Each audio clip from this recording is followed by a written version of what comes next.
Okay, this is Lighting Essentials LE Group for 2014, and we're looking at assignment 2, photograph a stranger. One of the reasons that I think it's so important to photograph a stranger is there's probably nothing harder in this world than photographing someone we don't know for a lot of people. Approaching someone and asking for a photograph is sometimes somewhat difficult. So we have to be aware of the fact that our fears hold us back, not only just from photographing strangers, but photographing a lot of things.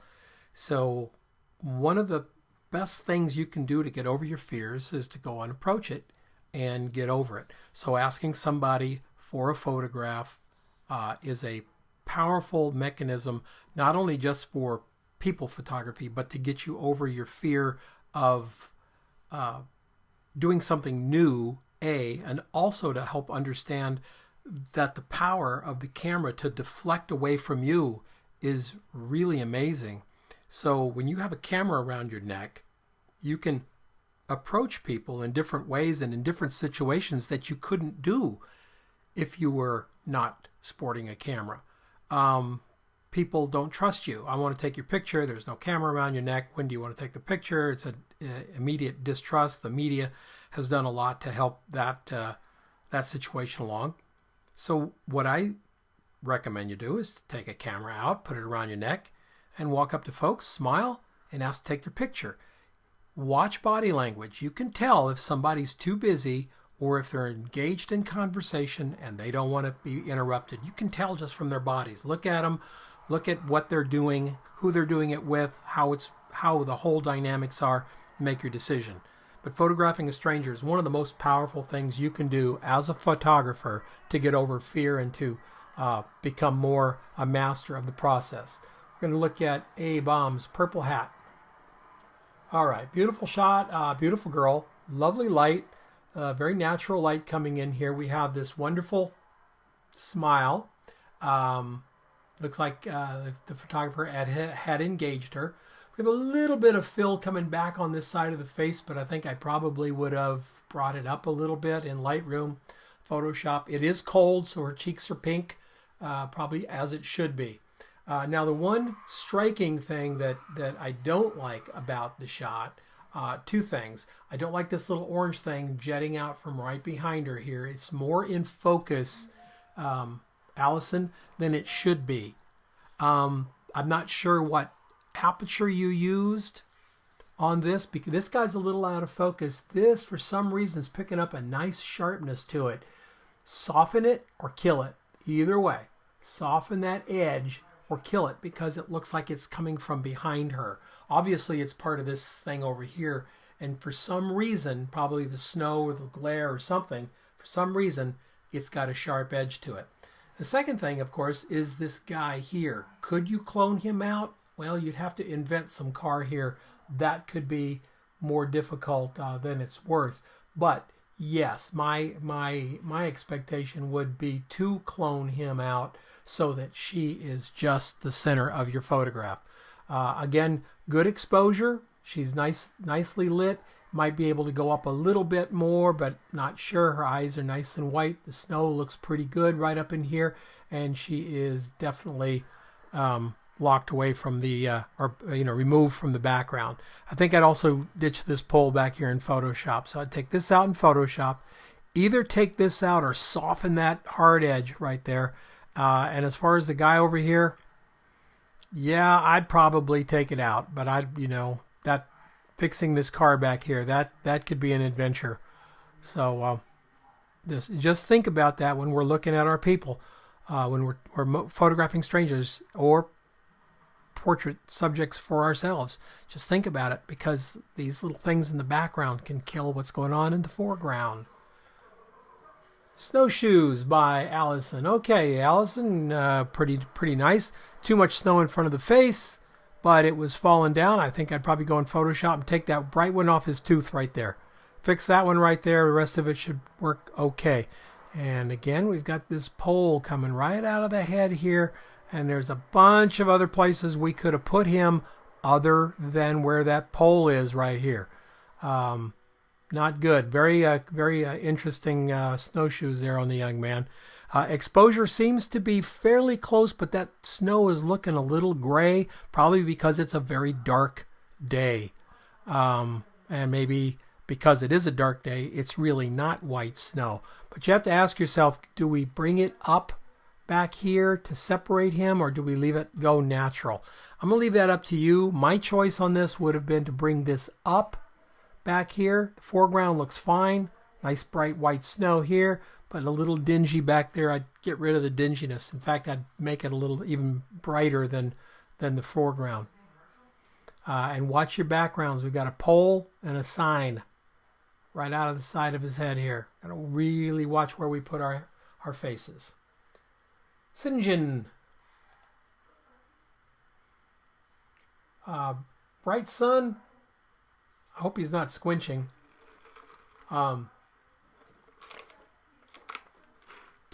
Bright sun. Interesting light coming back over the face here. Hard light putting some direction on the face. Soft light from this side. A nice big specular there. Gets a little dark in here. Nice tonality all the way in the rest of the face. Good use of depth of field. Not a bad shot at all, Sinjin. Not a bad shot at all. Must say. Watch out for this side lights, or this something's really causing something on the teeth. I would soften that line, bring this other teeth out a little bit more, because this right here looks like a cap or something, probably not representational of the shot. Having somebody look right at you, Jesse, like this, very good, solid. You're engaging them, and they're reacting to the camera, reacting to your work. So Jesse, good job on the depth of field, choosing that very shallow depth of field. Really sharpens up the features, the beard, the freckles, everything else on his face, and pulls it in for a very interesting portrait. Book Nook, Robert Earl. All right, Robert, so came across Jones stuffed in childhood classic in a secluded nook. There you go. He's looking intellectual. Ambient light, so you use whatever was there in the bookstore to get it. And nice. It's a nice shot of him. He's a little red, but that may be in the conversion from the fluorescent lights. Really good keeping your verticals vertical there. Solid, Robert. That's great.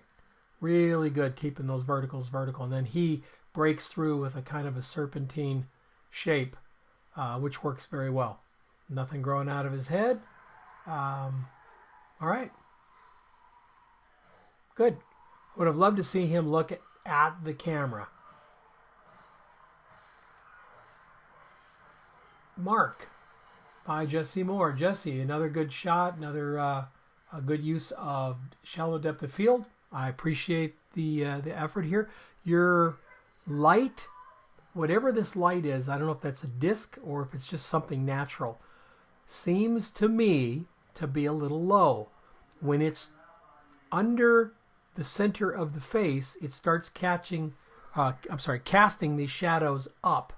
So we've created these shadows on the top side of his cheek rather than below his cheek, and then right up in here. Now, I don't know if you were doing that to fill in the cap. If you were, I think you went too far.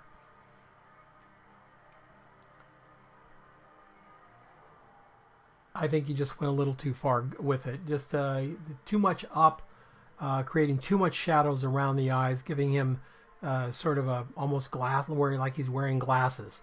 And of course that goes away if you bring that reflector up, or whatever that is that's lighting him. If it was a reflection off a window or something, then he needs to bring his chin down a little bit. But watch where your highlights are falling. As they fall to the bottom of the nose and to the bottom of the cheek line and to the bottom of the chin, they're probably not going to look natural. Doesn't mean that they look wrong. It just means that they may not look natural. Natural, we like to get the light from above or the side. All right. I got two shots of the same person here. We've got Jessica up here. She's working out. Very nice. But you know what? Levine Photography. I think this is the shot that works. when you're working with subjects like this, let's look at it very, very carefully. I'm reading your assessment over here.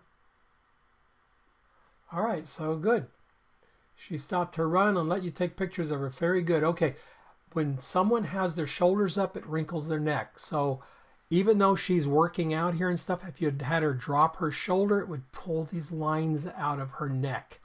Number 2, depth of field, great, nice and sharp. So this young lady, Jessica, is pulled from the background well. The very busy sunglasses are kind of fun because it gives us a sense of where she is.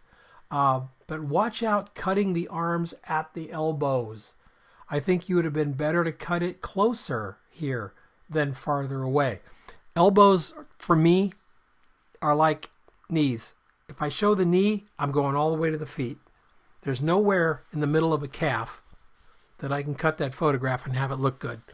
Same with arms. There's no way. If I'm going to show the elbow, I want to show the rest of the arms, if I possibly can. And in this case, you obviously could do that to get her back. Having her reach out like this is a very dangerous compositional mood or element because it necessitates you going back farther. She's expanding her reach. She's expanding herself within the frame.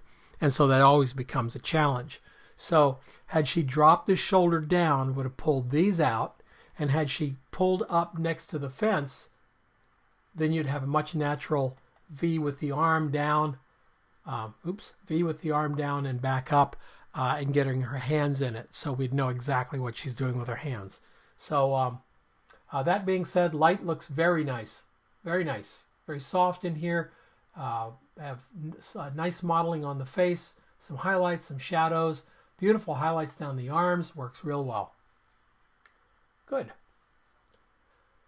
And is that it? And that's it. All right. I wish there were more, but that's what we got this time. Thanks, everyone. See you next time.